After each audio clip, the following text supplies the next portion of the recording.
Okay, King-Ohger episode 45, Heirs to the King. So this episode was a Dabowski and Rita focused episode, which was cool to see because Dabowski and Rita, I feel like they haven't had enough focused episodes together as the show goes on, and I feel like this is the most we've seen them interact together, apart from when the gang gets together and they all start scheming together. So this was cool to see Dabowski and Rita interacting together and having their team up moment. So again, this is hot off the heels of last week's episode where we learnt about the universe shattering powers that the kings can learn with the symbols of their kingdoms, and Dabowski having the power to control fire and Rita having the power to control ice.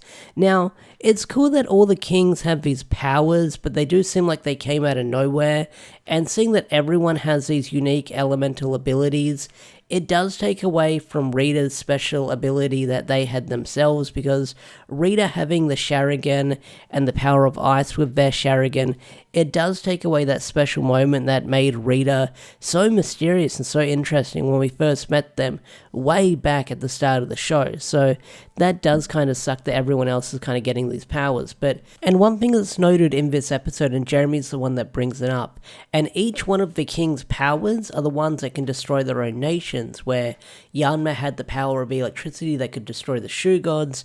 You've got Rita that has the power of ice but punishes you regardless of how you use it to sort of judge the law, and Dabowski having the power of fire, which he's from, the land of crops, so that would burn all the crops. So each one of these powers is the downfall of their nation, and that's an interesting note. And although these powers are cool, like I said, they have come out of left field, so it is kind of weird that we're getting them so quickly, but they're just there to mow down the Galacta beasts, as you can see that in this episode, we saw the destruction of Mothman, Monogen, I believe he's called. I still struggle with their names after all this long, but this episode was a bit weird because you had Mothman turning most of the King-Ohgers into babies, where a couple of episodes they were turned into their children form physically, but in this episode they're turned into babies mentally. And it was funny but also weird how you have the characters sucking on binkies and stuff like that. It was such a weird image to see. I'm sure someone's going to get a kick out of it, like seeing Himino having a pacifier in her mouth, but yeah, it was kind of weird. But it did have some funny moments in the episode, like near the end of the episode, you've got like Raculus holding up Gira and sort of like raising him up and tossing him up into the air, and then once everything goes back to normal, he falls on him. And then you've got Jeremy reading like his book to Himino and Yanma, and then once everything goes back to normal, he's got this big shit-eating grin on his face, and Jeremy's like, "Good morning," which got a kick out of me. So the whole premise of this episode, like I said, is a Dabowski and Rita focused episode where not only did you have some of the King-Ohgers getting hit by the sort of baby blast in this episode, you had Morphenia and Suzume getting hit by this, and because they're sort of reverted mentally back a couple of years because they're much older, they kind of forget some of the stuff that they have been doing throughout the series. One of them being Suzume forgetting that she was engaged to Raculus, but Morphenia, we learned something about her that I feel like we could have learnt about her ages ago and had a focus episode around her and Rita that would have sort of made the impact of these characters' relationship much more deeper if you had a single focus episode around that.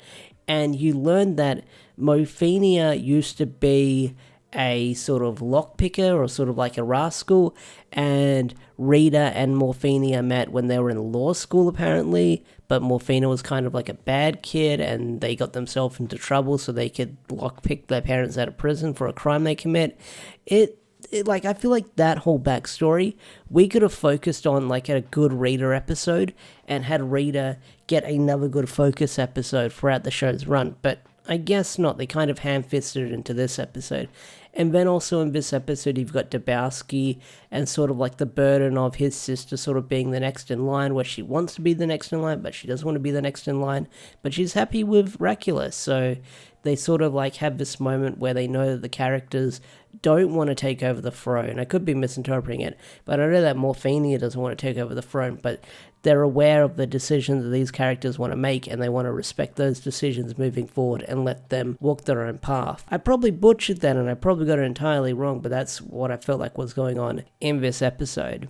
Now, like I mentioned earlier, this episode saw the defeat of Minigan Moth, and it was a pretty cool team up between Rita and Dabowski, where they use their powers together to defeat Minigan Moth with the power of fire and ice, and they work together, how the two opposite elements are able to be used in sync and defeat Minigan Moth in this episode, which was really cool to see. But not only that, there's this like kind of really funny moment at the start of the episode when all the Rangers get turned into children, and because Minigan Moth is a big man moth baby, a big man-child moth baby, he's like screaming for Doug Dead, saying, "Oh, look what I did, you can come down and finish him, you can come down and finish him." And you have Carmagen, who's like saying to Doug Dead, saying, "Oh, you can, looks like Minigan is trying to tell you something," and frickin' Doug Dead's like, "Oh, I don't care, let's ignore him," which was kind of funny because, you know, he could have ended all of the Rangers there and then with how powerful he is, but because he chose to ignore Doug Dead, because Doug Dead chose to ignore Minigan Mothman, that's how he got defeated in the end. So, this episode I kind of enjoyed. It was a nice focus episode between, I nearly said Himino, but that's next week, between Rita and Dabowski in this episode. And it looks like we're just getting our final character moments as the show goes on, leading into the final arc. So we'll see how we feel. Hopefully these character moments aren't rushed as like things are getting wrapped up, because if Himino is facing off against Grudy next week, then it looks like we're going to get sort of that resolve between the murder of her parents and that ending, that story not tying its that loose end being tied up, and then Jeremy's getting involved in that storyline too. So I do wonder to see where that is going to go. So we'll see what happens there. But overall, it was an alright episode, and we'll see what happens moving forward. But anyway, guys, what did you think of this episode of King-Ohger? Love it, hate it? Tell me in the comment section down below. I'd love to hear your thoughts and opinions. With that said, I'm out of here. Have a wonderful day or night, and I'll see you guys later. Peace out, take care, bye.